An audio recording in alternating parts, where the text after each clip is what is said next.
Commander Thralix of the Zarkonian Empire stood proudly on the bridge of his flagship, the Crimson Fang, watching the empty void of space through the massive viewport. His reptilian eyes gleamed with anticipation as he surveyed his fleet of 15 battlecruisers positioned in a strategic formation around the Kepler Junction, a critical hyperspace route used by human vessels. For 3 weeks, his fleet had waited here like patient predators, and today their patience would be rewarded. The Zarkonians were a warrior race with deep purple scales and powerful builds. Standing nearly 8 feet tall with 4 muscular arms designed for combat, their empire had expanded across 12 star systems through a simple and effective strategy: ambush, overwhelm, and conquer. They had successfully subjugated 6 different species using these tactics, and now they had set their sights on humanity. Thralix had studied the intelligence reports thoroughly, and everything pointed to humans being the easiest conquest yet. They were physically weak, standing only 6 feet tall, with soft skin and fragile bones. They had only 2 arms, and lacked any natural weapons like claws or venomous fangs. Most importantly, the reports showed that humans were emotional creatures who valued individual lives above victory, making them prone to surrender when faced with overwhelming odds. In the past year, Zarkonian forces had encountered human ships on 7 occasions. Every single time, the humans had surrendered without firing a shot. They had pleaded for mercy, offered valuable cargo, and begged for their lives to be spared.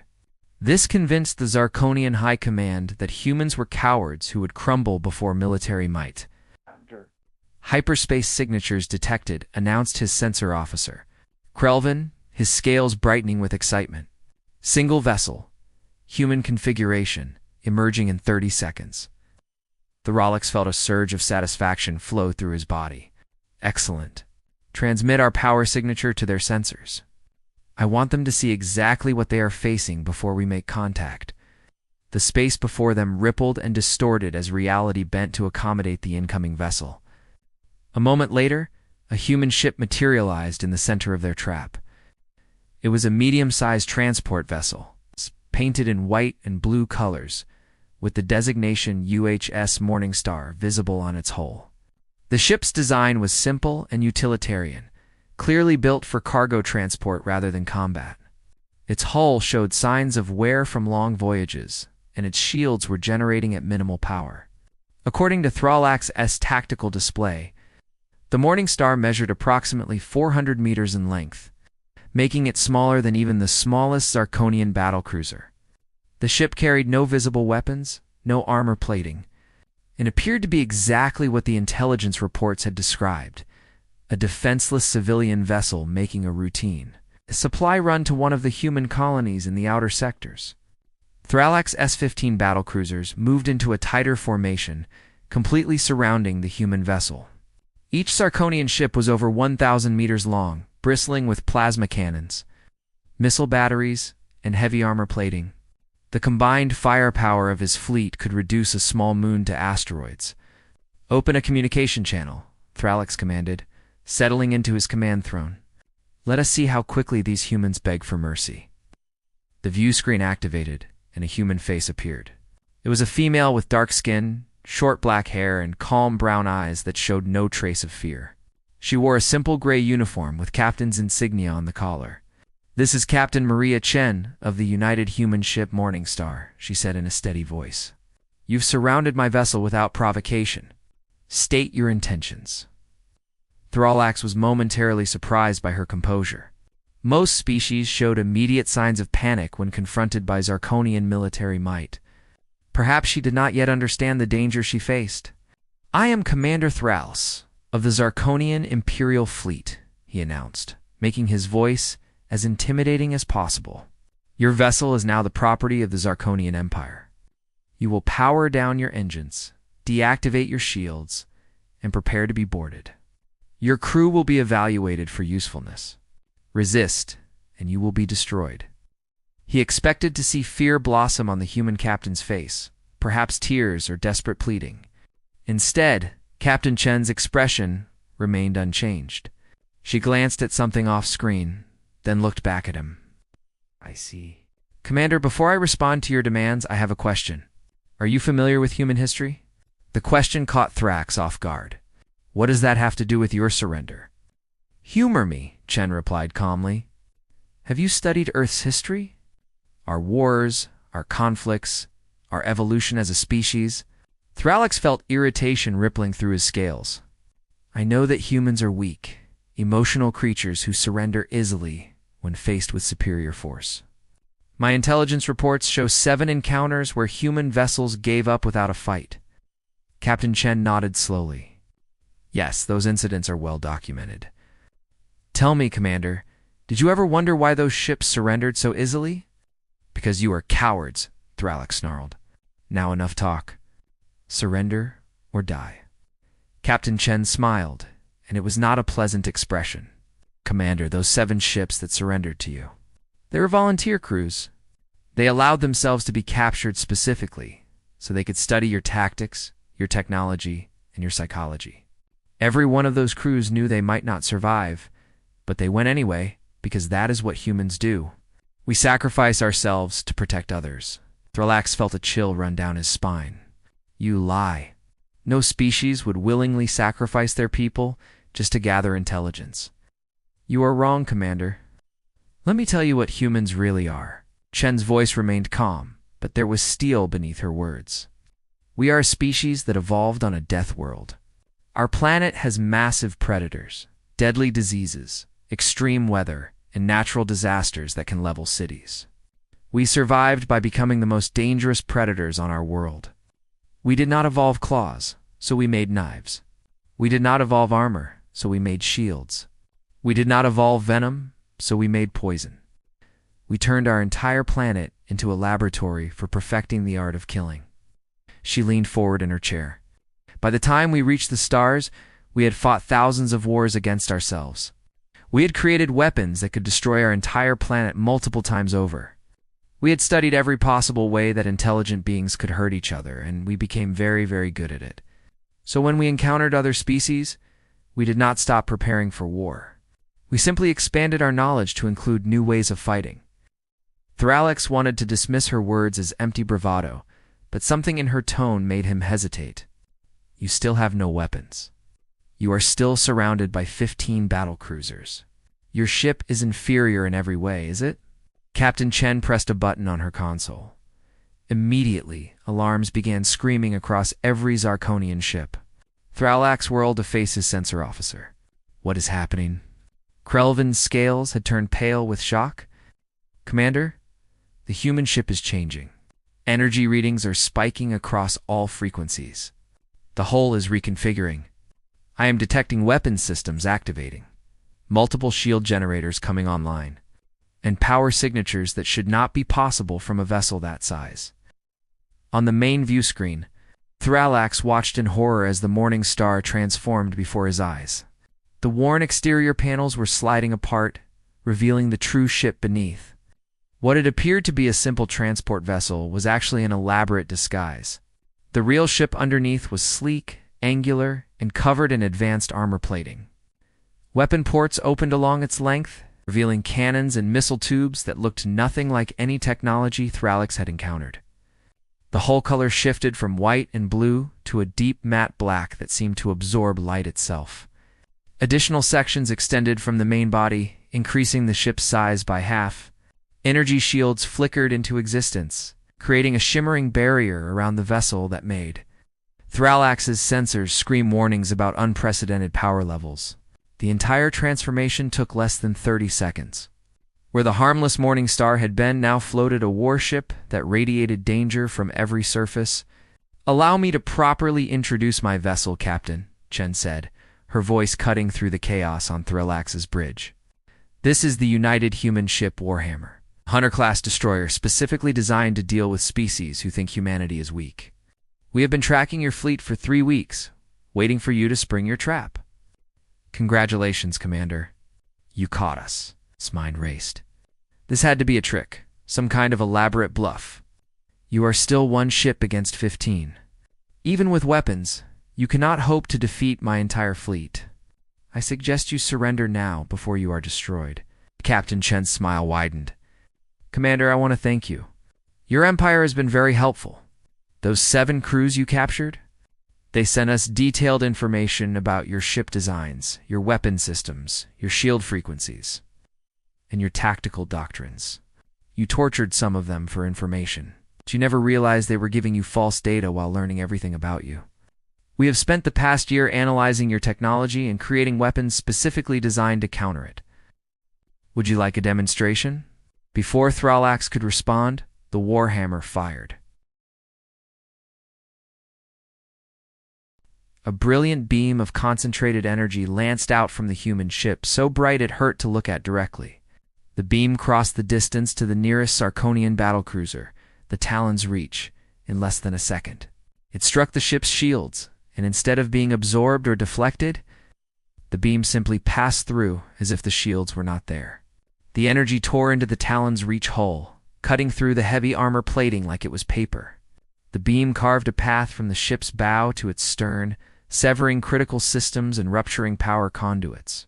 Explosions rippled along the battlecruiser's length as its own energy systems turned against it. Within 10 seconds, the Talon's Reach broke apart, its two halves drifting away from each other as atmosphere and debris spewed from the wounds. "Impossible," Thrax whispered. "Your shields? How did it penetrate our shields?"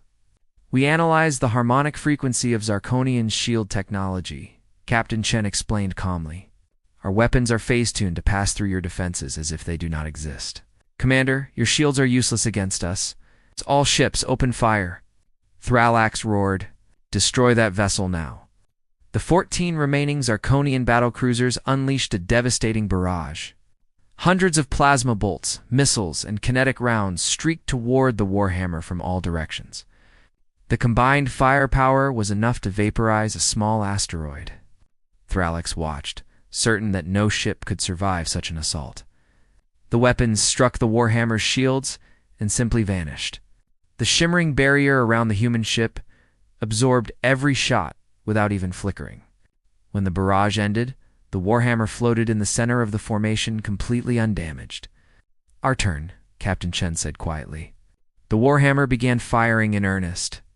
Multiple weapon systems activated simultaneously, each targeting a different Zarkonian ship. From the ventral hull, a series of projectiles launched toward the battlecruiser Bone Crusher. These were not conventional missiles, but something far more advanced. As Thralax watched, the projectiles split apart in mid-flight, each one dividing into hundreds of smaller units that swarmed toward their target like a cloud of angry insects. The Zarkonian point defense systems tried to intercept them, but there were too many, and they moved with impossible agility. The swarm engulfed the Bone Crusher, and Thralax's sensors detected something terrifying. The tiny units were eating through the ship's hull, consuming the metal and using it to replicate themselves. Within minutes, the entire battlecruiser was covered in the metallic swarm. The ship's systems began failing as the nanites consumed critical components. Then the swarm began forcing its way inside. The screams of the crew echoed over the communication channels before going silent. The Bone Crusher drifted dead in space, now nothing more than a hollow shell being consumed from the inside out. Meanwhile, the Warhammer's dorsal weapons array fired at the battlecruiser Darkwing. This time, the weapon was different again, a pulsing sphere of distorted space that moved slowly toward its target. The Zarkonian crew tried to evade, but the sphere seemed to track their movements. When it made contact with the Darkwing shields, reality itself seemed to tear. The sphere expanded, creating a zone of twisted gravity around the battlecruiser. Thralax watched in horror as the Darkwing was crushed by its own mass. The gravitational forces pulled the ship inward from all directions, compacting the massive vessel like an invisible hand squeezing a tin can. Metal screamed and buckled. The ship's spine snapped. Within seconds, what had been a 1,000-meter warship was reduced to a ball of compressed metal and organic matter, no larger than a small shuttle. 3 ships down. Captain Chen's voice cut through the chaos on Thrax's bridge. 12 to go. Commander, I should explain what you are facing. The phase beam that destroyed your first ship was developed specifically to counter Zarkonian shield technology. The nanite swarm that consumed your second ship was designed to replicate using enemy resources, turning your own ships against you. The graviton sphere that crushed your third ship creates localized gravity wells strong enough to collapse matter. And we have 9 more weapon systems you have not seen yet. Threlix stared at the tactical display, watching 3 more of his ships marked in red as destroyed. His fleet was being dismantled with surgical precision. Why? He demanded. Why go to all this effort?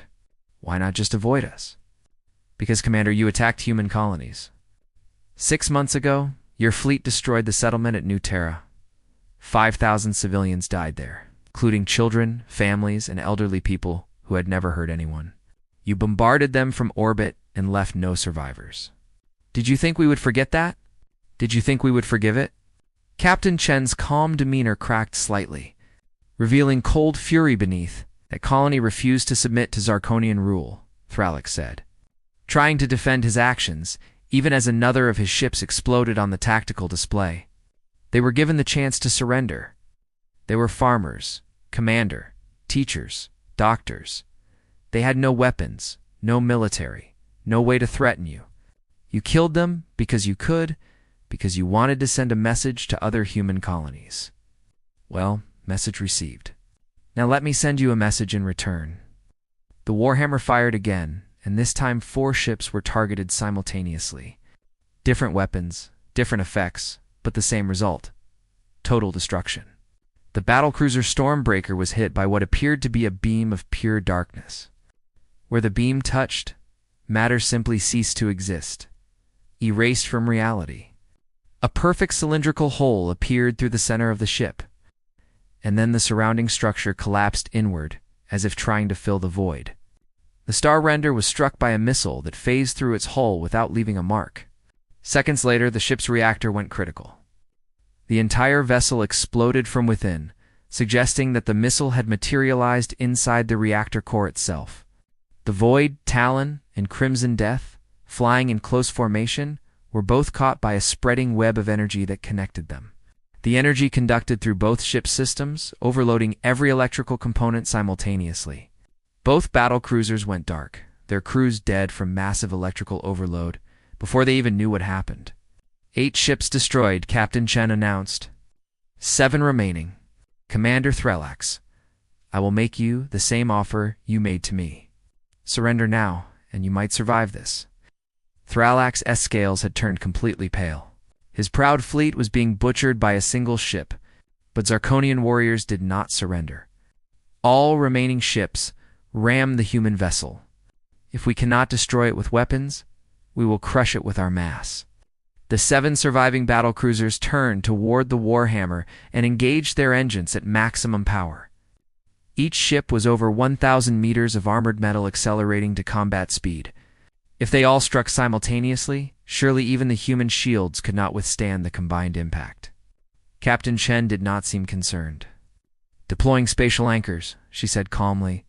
Small devices ejected from the Warhammer and took positions around it in a spherical formation. As the Zarkonian ships approached, the devices activated. Space itself seemed to thicken around the human vessel, becoming almost solid. The charging battlecruisers hit the spatial distortion and stopped, as if they had run into an invisible wall.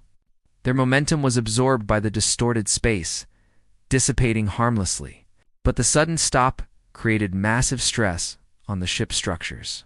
The battlecruiser Rage's Fist, in the lead, had its bow crumple from the impact. The ship had been accelerating at full power and stopped in less than a second. The result was catastrophic.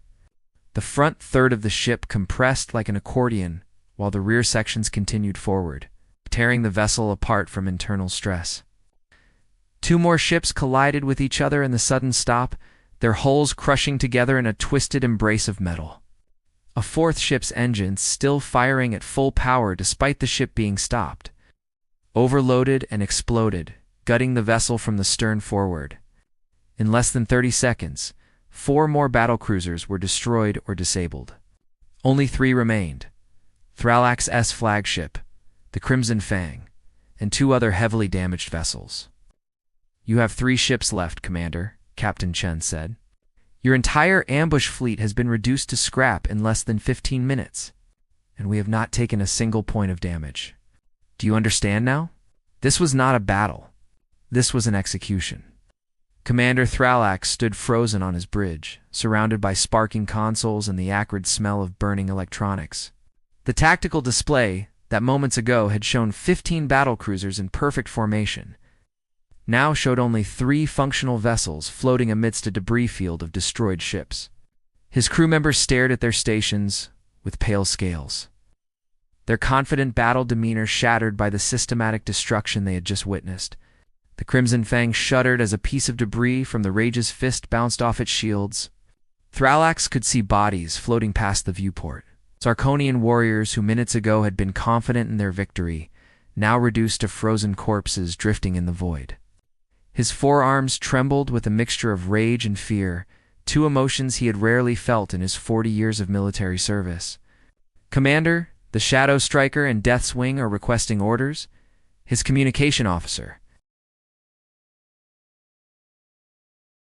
reported, his voice barely above a whisper.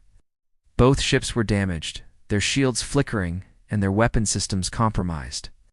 Thralax knew they could not fight, could not flee, and were completely at the mercy of the human vessel that floated before them like a patient predator waiting to finish its kill. "Maintain defensive positions," he ordered, though he knew it was meaningless. Their defenses had proven worthless against human technology.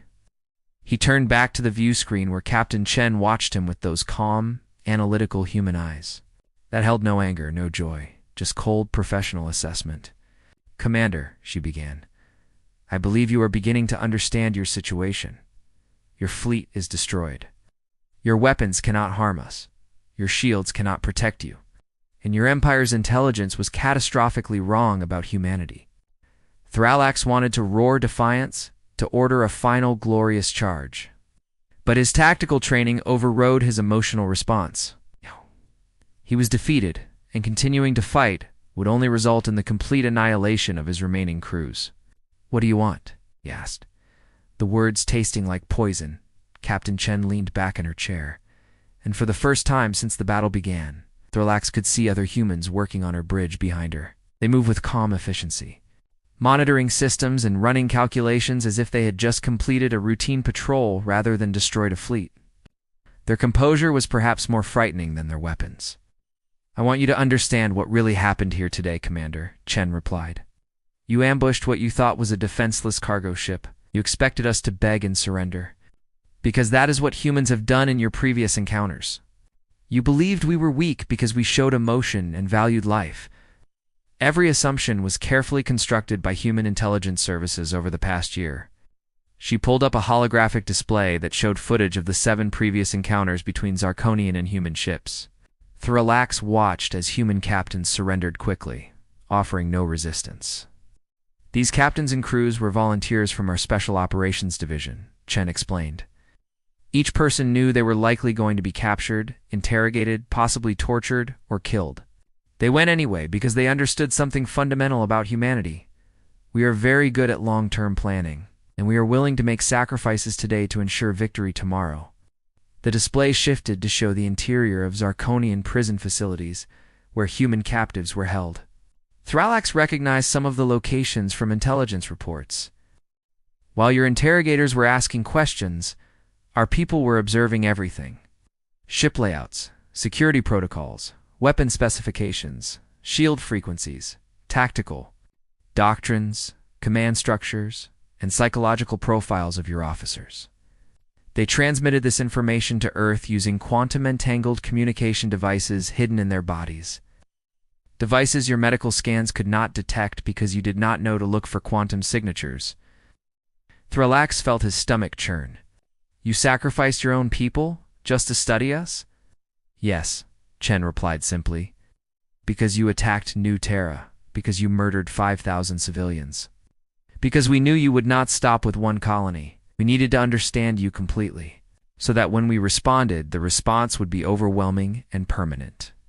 The holographic display changed again, now showing detailed schematics of the Warhammer and its weapon systems. Captain Chen began walking through each system with the calm tone of an instructor teaching a class. "The phase cannon that destroyed your first ship uses quantum tunneling principles to bypass shield harmonics," she explained. "We identified the specific frequencies your shields operate on and tuned our weapons to exist in a phase state that your shields cannot interact with. To your shields, our beams might as well be ghosts. She highlighted the next system. Nanite swarm that consumed your second ship consists of self-replicating machines smaller than bacteria. Each nanite contains the instructions to build more nanites using whatever material is available. We programmed them to target the specific metal alloys used in Zirconian ship construction. 1 nanot becomes 2, 2 become 4, 4 become 8. Exponential growth. By the time your crew realized what was happening, billions of nanites were already inside the ship, eating it from within and using the consumed material to create more of themselves. Thralax remembered the screams from the Bone Crusher's crew. "That is a war crime," he said. "You violated the Galactic Conventions on Biological Warfare." Chen's expression hardened. "Commander, the Zirconian Empire is not a signatory to the Galactic Conventions. You have repeatedly stated that such agreements do not apply to superior species. You cannot claim protections from laws you refuse to acknowledge. Besides," she continued, "our nanites are machines, not biological agents. They fall into a different category entirely." She moved to the next weapon system, the graviton sphere. That crushed your third ship creates a localized gravity well by compressing exotic matter in a quantum containment field. When the field destabilizes, the exotic matter releases its energy all at once, creating gravitational forces equivalent to those found near a black hole's event horizon. The effect lasts only a few seconds, but that is more than enough time to compress a battlecruiser into a ball of neutronium. The antimatter beam that erased part of your fourth ship, Chen continued, her voice maintaining that same educational tone that made the horror of what she was describing even more unsettling, uses a containment stream to direct antimatter particles at the target. When antimatter contacts normal matter, both are annihilated in a burst of pure energy. The matter simply ceases to exist. We perfected antimatter weapons 200 years ago, but rarely use them because the collateral damage is difficult to control. She highlighted another system. The phase missile that destroyed your fifth ship from the inside uses the same quantum tunneling technology as our phase cannon, but applied to a physical projectile. The missile passes through your hull without, creating an opening, materializes inside your reactor core, and detonates. Your crews never even knew they were under attack until their ship exploded. Thralax listened with growing horror. Each weapon was more terrifying than the last, and Chen had said the Warhammer carried 15 different weapon systems. Energy web that killed your crews on the 6th and 7th ships, she went on, conducts what we call a Faraday cascade through all electrical systems simultaneously. The surge is calibrated to overload organic nervous systems as well as electronic components. Death is essentially instantaneous. The crew is dead before their bodies hit the floor. She paused, letting that sink in. The spatial anchors that stopped your ramming attempt create regions of compressed spacetime. When your ships hit them, they effectively ran into walls made of solidified space itself. The kinetic energy had nowhere to go, so it fed back into your own vessels, tearing them apart from internal stress. We can deploy these anchors to create defensive barriers, navigation hazards, or trap enemy vessels in specific areas. Captain Chen turned off the holographic display and looked directly at Thralax. "Commander, every weapon system on this ship was designed specifically to counter Zirconian technology and tactics. We have spent a year preparing for this moment. The Warhammer is not our only ship like this. We have 50 Hunter-class destroyers deployed across human space, each one waiting for Zirconian fleets to attack. You are not the only commander who fell into our trap today." The view screen split to show multiple locations across the galaxy. Each showed the aftermath of similar battles, Zirconian fleets destroyed, human warships victorious, and debris fields marking graves for thousands of Zirconian warriors. Across 16 different systems, Captain Chen explained, Zirconian ambush fleets engaged what they thought were defenseless human vessels. In every case, the humans revealed their true nature and destroyed the attacking forces. Your empire sent approximately 200 battlecruisers to intimidate humanity today. Fewer than 10 survived. Thralax's legs gave out, and he collapsed into his command throne. 200 ships, the cream of the Zirconian navy, gone. "But I'm going to let you live, Commander," Chen continued. and Thralax's head snapped up in surprise. Your ship is crippled, your weapons are offline, and your crew is terrified. I am going to repair your engines just enough for you to limp back to Zarkonian space. Do you know why? Thralax shook his head, unable to speak. Because you are going to deliver a message for me, Chen replied. You are going to return to your homeworld and tell your high command exactly what happened here. You are going to show them the battle recordings. You're going to explain how 15 battlecruisers were destroyed by a single human vessel in 15 minutes. And you are going to deliver humanity's terms. She leaned forward, and her eyes were cold as the void itself. The Zarkonian Empire will withdraw from all human space immediately. You will release every human prisoner you hold. You will pay reparations for the destruction of New Terra. Credits deposited into an account we will provide. And you will never, ever threaten another human world again. Thralax found his voice. And if we refuse, then we will do to every Zarkonian world what we did to your fleet here today, Chen replied without hesitation,